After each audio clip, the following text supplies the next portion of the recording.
welcome to Your Wealthy Self with me, Regina Martinelli. This show is about money and a whole lot more.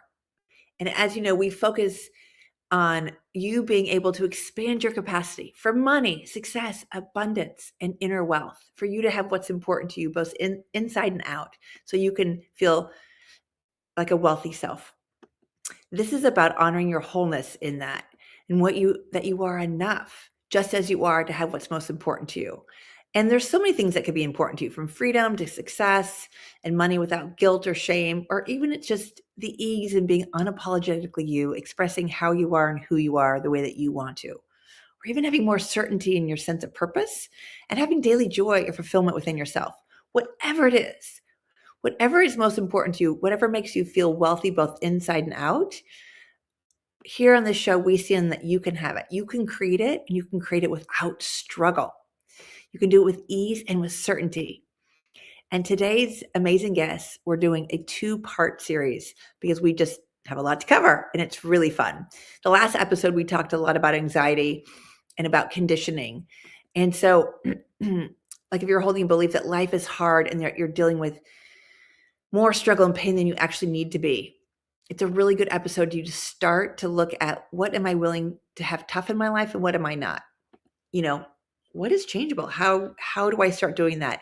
And we even looked at who you are and getting a sense of who you are based on what you loved and what your passions were as a child. So I really recommend you watching that here on this channel, part 1, if you haven't seen it already. And then I'm now excited to dig into another episode with Carolyn Bell, and you can find her at Carolyn Bell, Roar of the Soul. She is a best-selling author, holistic psychotherapist, retreat leader and coach, and a hypnotherapist. So let's dive in with her now. Hello, Carolyn. Welcome to the show. Hi, thank you for having me. This is great. This is so fun. I had so much fun with you last week. I can't wait to get into what we're going to talk about this week, which is going to be different. A little bit. Yeah. Okay. Yeah. We're ready. Yeah. Do it. So those of you who have heard the words nervous system used, how do you describe it so it's useful and how it gets out of whack? Because, we were talking earlier before the show and you're like, it's such a buzzword and sometimes people don't really know what that means. Yeah, and I think that it's really good to explore this. I think that we look at social media and we see a lot of memes and a lot of conversations, even on LinkedIn. There's a lot of information about nervous system and nervous system regulation and dysregulation. And really, what does that mean? And last week we were talking about anxiety and what does that do to your nervous system, right? So anxiety really taps into the core of your fight or flight, right? That parasympathetic nervous system, which allows you to just be on guard, right? Or like to snap back at somebody, or to run away, isolate, leave, or to please. Oh, I'm going to please everybody, even at the sacrifice of everything that is holy to you. You just go out there and do everything for everybody. So you're going to do either one of those things. Well, sometimes our nervous system is comprised of our rest and digest. And that's when we're at rest and we're making good decisions, we're organizing things, and we can take deep breaths. Our fight, or flight is our parasympathetic, and that is allowing us to only focus on fighting or isolating. And when we're heightened in that state, we become very hypervigilant. We become overwhelmed a lot of the times. We have black and white thinking. We get angry really quickly. We snap at people. Little things tend to bother us. That's when you know that your nervous system is dysregulated. Right. Does that help? I mean, does that? No, it's great. Yeah. And I appreciate that because a lot of us have a sense of it, but sometimes it's so nice to hear it more structurally spoken about. And a lot of times we are so in this constant, see, that nervous system, that fight or flight was meant to be temporary. It's there for us, like, get away from the wild animals, as a potential prey, not predator, but prey, to run, right? And we now are in this conditioned system, this culture where we're almost constantly in it as if it's our place of motivation. So it can actually have consequences on our physical, emotional, spiritual, energetic bodies. And so there's a place of us not even knowing that we're in it, because it just becomes the standard, the baseline, because it's what has helped us get through the day. So how will people know when their system's dysregulated when they've been operating as if that is the norm? Well, one of the things that is probably key to knowing is your breath, Mm. right? Mm. So when we're at rest or digest, our breath actually comes in through our nose and can go all the way down to our diaphragm. Mm. Now, many people in today's society can barely get their breath here.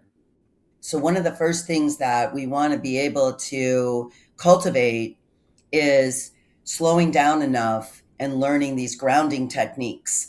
And so, when you talk about nervous system dysregulation, in order to regulate it, we want to be able to understand our breath. And our breath we can practice. A lot of times, what I try to do with folks is just count them through it so that they're focusing only on the breath and not about everything else that has to happen in their life. So, counting through the nose to 4 and getting it as far down, even if it's only here, it's okay. And then holding it as long as they can and breathing out through their mouth. But doing it a second time and bringing that breath a micro bit. So when you look at that, we were talking micro bits. We're only talking this much. So the goal is to get it to the diaphragm, but the action steps are taking micro steps and doing it 3 or 4 times so that then they can recognize what those micro steps are. Mm. Oh, that's beautiful. And even just, you can even feel your body kind of calm down. Mm. And then Yeah. let me ask you this, is that's such a great technique for people who their mind shadow is going, oh no, oh no, oh no, oh no, because it's in fight or flight. I can't, I don't have time to stop and take a breath. I don't have time to stop and take a breath. What would you say to them? I would just say to focus on counting. Well, the first thing I would say to them is to count 5 blue things in the room. That's Uh, what I would say. and what is Yeah. that to help them calm down and get their brain on something else? So count 5 blue things in the room right now, Regina. Okay, 1, 2, 3, 4, 5. Okay. What just happened? My attention and focus was on blue things, and I had to scan around the room to find them. What happened to your breath? I will. I didn't have my attention on it. You weren't even focusing on it, were you? No. Okay. So techniques like that we can learn that you can use tomorrow. Mm-hmm. That is going to give them those micro achievements so that then it's like, oh, okay, I'm going to try the breath thing. I'm only going to do 3 breaths though. Okay, only do 3 breaths. That's great. That's more than I even asked for. Do 3 breaths. That's great. Right, because they're already breathing anyway. Just make them a little longer. That's all. Yeah. That's all. And so the whole point in the counting is the same thing as counting the 5 blue things. Mm. So when we can teach them to count through the nose, so now they're focusing on their nose and the counting. Mm-hmm. They're not focusing on where it's going, but they know they're going to just hold it. And then when they exhale, they're counting 4 breaths out. So when they can do that successfully, then we teach them, okay, the goal really is to have only 4 breaths per minute. So we're going to work up to that goal. So now they have a goal to reach, but there's no time frame. There's 0 time frame. So this way, what happens is that we're teaching them a couple things. A, we're teaching them grounding resources. B, there are things they can use today and recognize micro achievements. And when they recognize micro achievements, we're literally working to rewrite their narrative. So we're working on things simultaneously. Fabulous. Fabulous. And I want to pop over into talking about the roar of the soul. Oh, thank you. Yeah. Thank you. How does bringing in your connection to your soul help shift this or help shift your experience in life when you're caught up in trauma or anxiety? Yeah, one of the things we go back to our first episode where we talk about who am I and what are my heart's desires. And in that episode, we talked about how that golden thread literally goes through from your childhood to your adulthood. And really what happens with your soul is that when you start doing this work, you recognize that that golden thread goes further than your childhood. It goes really into your soul. Mm. And when you recognize that, the gifts that you have, when you identify who am I, and you look at those gifts and you're like, well, I don't know why I'm good at that. Why am I so good at that? Like, what does that even mean? Well, it has really nothing to do with you because it's a gift. Mhm. So whatever it is that your higher power is, the universe, the source, God, nature, whatever that is, you recognize that that is something larger than who you are. And that's where those gifts come in. Mm. That's where the soul work comes in, Mm. because that soul work goes with you throughout the entire soul's being. And each time that we encounter something or add a layer on top of that, that learning, that experience comes. Mhm. It's about learning and growth, and then it's about experience and curiosity. And the experience and curiosity allows your soul to really shine and the gifts to Mhm. be brought forth. That's beautiful. And in your experience, what causes this kind of dichotomy in their perception, their thinking about themselves, like almost the disconnection?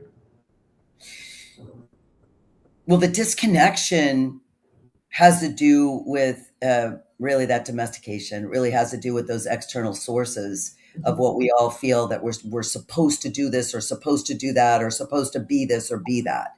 Once we do this work and understand from the beginning who we are and what our heart desires, then we begin to understand that it's about surrender. Mhm. Surrender is where you meet your soul, Mhm. and letting go of the outcome is really how we continue to remain curious and experience.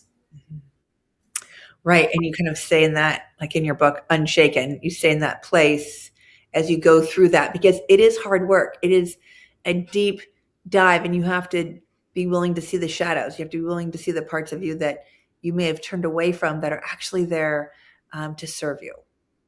Yeah, in the book is really all about surrender. It's all about fighting the good fight that all of us humans fight. The book is my memoir, but it's your memoir. It's everybody's memoir because it's the memoir. My memoir doesn't go into such specific detail. The memoir goes into the collective memoir, Mm. and what it does is it resonates with a person's struggle and suffering, and how we make meaning from that suffering, even through the significant changes in the physiology of the brain. So, when we learn about the physiology of the brain, then we can learn how those changes take place as we begin to open up. And the surrender is about bringing the soul in, and that's where the roar comes.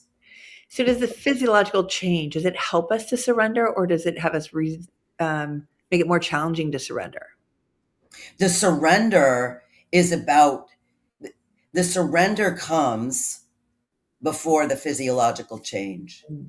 The surrender, it's that time when we're laying like I think there's one passage in the book where I say, oh my God, I was like, face down on my bathroom floor, and the tears were like draining down. I was there all night long just wishing, that it would stop, it would stop, it would stop. And then there's another point where I was I think I was there was an ocean scene, and I remember it so vividly, where I was on the crest of a wave and I dropped probably 15 or 20 feet, and the ocean just came crashing on top of me, and I really honestly thought I was dead. And Mm. I was fighting and I was fighting and I was fighting the water. Imagine that, fighting that water. I'm fighting and fighting, and the current is coming, and the whole thing, right? And all of a sudden I was just like, this is futile. But isn't that life? Yeah. Isn't that life? And then all of a sudden, inside of that futility, there was peace with Mhm. the thunder of the ocean and the weight of that water. Mm. All of that right there. All of a sudden, the world stopped. Everything stopped. And there was peace. And Mhm. there was calm. And there was a letting go. Mm. Right then, in a split second, boom, my hand touched the sand, right? I'm clawing my way to get a breath. and I get up and I take this breath and I'm looking at the sun and I'm like, going like this, right? And then like 10 minutes later, I'm like, all right, let's do it again. But like, isn't that life? Yeah. Isn't that what we do? Mhm. We literally encounter these big monumental things that happen in our life, right? Or the results, right? And we end up just in despair and in darkness where we just can't move another muscle, another inch, another millimeter. Mhm. And we're right there, right at the darkest, deepest, most devastating point. And what do we as humans do mostly? We surrender. Mhm. It's there. It's in that moment Mhm. that we know that change is possible. Right, and that's different than when we get stuck in that dog paddle and we're just or treading water and we're just trying and we're trying and trying, and we think something's gonna change, and then we're stuck in this one loop doing the same thing, versus allowing and letting go and trusting. But it can be hard for people to trust if they haven't had that experience before. I found people I work with, they come to me and they're like, I don't know if I can trust myself. I don't know if I can trust a higher source or God or the universe or however they phrase it. So, what would you say to someone like that who, or their soul, like they're afraid, like, because I've gotten to this point and it hasn't worked. How do I trust that if I let go now, it's not going to all take me into the undertow and drown me? Yeah. And that's the thing. That's why we have free will. And it's really taking that person back. And that's a lot where some of these techniques work really well. Mhm. So for example, I think that earlier you mentioned the skills of DBT. DBT is dialectical behavior therapy. One of those techniques in DBT is teaching a person that two things can be true at the same time, walking them through this process that two things can be true at the same time. It's just like, I don't know if you've ever owned a pet, for example, and you just really love that pet, right? But then the pet destroys your living room.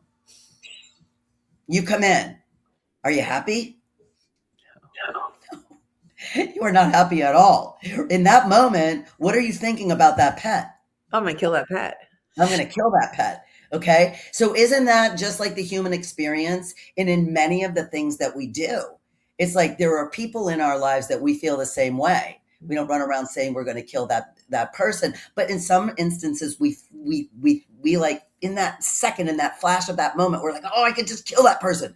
You know, you don't mean you're going to kill that person. You just get that angry that you feel that way. Mhm. But two things can be true at the same time. We can feel that and still love that person, or still love that dog, or still love that cat, whatever Right. that is.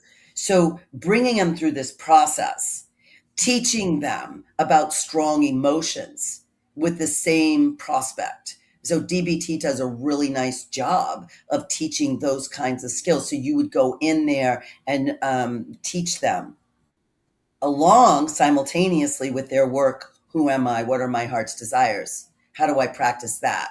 So Mhm. we're bringing all three of those skills together, aren't we, Regina? Right? We're Yeah. bringing them learning to make identifications for themselves, right? Mhm. And then we are touching on practicing those skills, the grounding skills that we have just gone through. Mhm. And then we simultaneously bring in some of these other skills that two things can be true at the same time. Mhm. Now that we know this, we walk them through literal directions on how to move through strong emotion. Mhm. Mhm. So this allows them to then look at their lives. So when we bring them through the strong emotions, then we translate those directions to exactly what you're talking about. How do I trust people? How do I trust myself? Mhm. Right? So we walk them through those directions and prepare them for other interventions to go a little bit deeper into their subconscious to release.